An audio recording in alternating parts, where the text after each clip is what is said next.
केला आज की भागती दौड़ती जिंदगी में स्पेशली स्टूडेंट्स के लिए और नौकरी पेशा बैचलर लोगों के लिए किसी वरदान फ्रूट से कम नहीं है। ना काटने का झंझट, ना धोने का झंझट, छीलो और खा लो। लेकिन क्या आपको पता है कि केला कभी भी शाम को या रात को नहीं खाना चाहिए? मैं आपकी जानकारी के लिए आपको बता दूं कि केला अगर आप शाम को या रात को खाते हैं तो आपको तेज खांसी होने की समस्या हो सकती है। इनफैक्ट आयुर्वेद के हिसाब से केला खाने का सबसे सही समय सुबह 8 बजे से लेके 11 बजे तक ही है। गाइस, ये हेल्थ टिप जान के आपको कैसा लगा चैट सेक्शन में जरूर लिखिएगा। और ऐसी एक महिला बहुत समय से बंजी जंपिंग करना चाहती थी। एडवेंचर किसे नहीं पसंद, और इसके लिए वो जाम्बिया गई और उन्होंने दिन चुना 31 दिसंबर 2011 का। लेकिन जिस नदी के ऊपर से वो बंजी जंपिंग करना चाहती थी उस नदी में बहुत सारे मगरमच्छ थे। जैसे ही उन्होंने छलांग लगाई उसके बाद वो हुआ जिसका उन्होंने सपने में भी अंदाजा नहीं लगाया था। वो जैसे ही कूदी रस्सी टूट गई और वो सीधे उस नदी में जाके गिरी जहां पर बहुत सारे मगरमच्छ थे। नदी का बहाव बहुत तेज था लेकिन उस बंदी ने हार नहीं मानी और जैसे तैसे करके पत्थरों से टकरा टकरा के वो किनारे तक पहुंची और अपनी जान बचाई।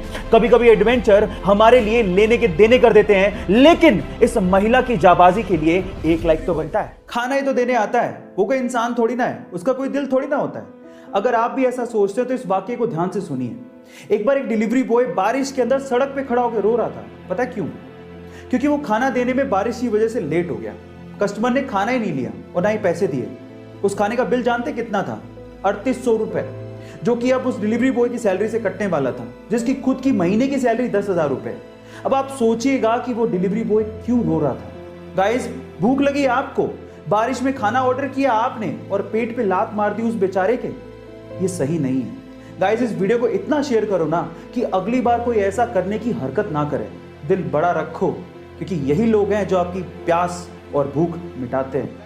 इंडिया में जब लोग बीमार पड़ते हैं ना तो वो डॉक्टर के पास जाने की बजाय सीधे दवाई की दुकान वाले भैया के पास चले जाते हैं, उसे अपनी बीमारी बताते हैं और उसे दवाई ले आते हैं। कभी कभार हम उससे ठीक भी हो जाते हैं, लेकिन कभी कभार उसके भयंकर परिणाम भुगतने पड़ते हैं। अब इसी से रिलेटेड मैं आपको एक बहुत इंपॉर्टेंट इंफॉर्मेशन देना चाहता हूं। अगर अगली बार आप डॉक्टर की पर्ची के बिना किसी दवाई की दुकान पर जाएं तो प्लीज दवाई खरीदने से पहले उसे पलटकर रेड स्ट्रिप यानी कि लाल पट्टी जरूर चेक कर ले। अगर उस दवाई के ऊपर रेड स्ट्रिप यानी कि लाल पट्टी बनी हुई है तो उसे ना खरीदें, क्योंकि उसका मतलब ही यही है कि उस दवाई को जिसके ऊपर रेड स्ट्रिप या लाल पट्टी बनी है बिना डॉक्टर की सलाह के ना तो खरीदा जा सकता है ना ही इस्तेमाल किया जा सकता है। एंटीबायोटिक के गलत इस्तेमाल को रोकने के लिए दवाइयों के पीछे रेड स्ट्रिप यानी कि लाल पट्टियों का इस्तेमाल किया जा रहा है। गाइस, क्या इसके पहले तक इफेक्ट आप जानते थे? और अगर नहीं जानते थे तो चैट सेक्शन में जरूर लिखिएगा। और ऐसे अमेजिंग वीडियोस के लिए YouTube पे हमारे चैनल को सब्सक्राइब